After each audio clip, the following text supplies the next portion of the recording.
তো বন্ধুরা, তোমাদের মধ্যে অনেক জানার ইচ্ছা যে ইউরোপিয়ান ফুটবলে যেই একটা সিজনে যে ট্রান্সফার উইন্ডো হয়, সেই ট্রান্সফার উইন্ডোতে সবথেকে বেশি খরচ করে কোন লিগ?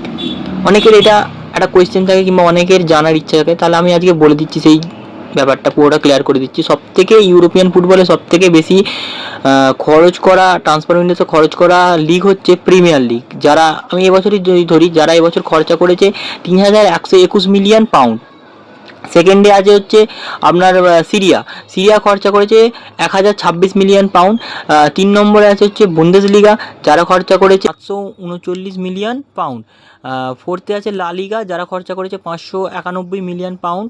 আর 5 নম্বরে আছে ফ্রেঞ্চ লিগ, যারা খরচা করেছে 552 মিলিয়ন পাউন্ড।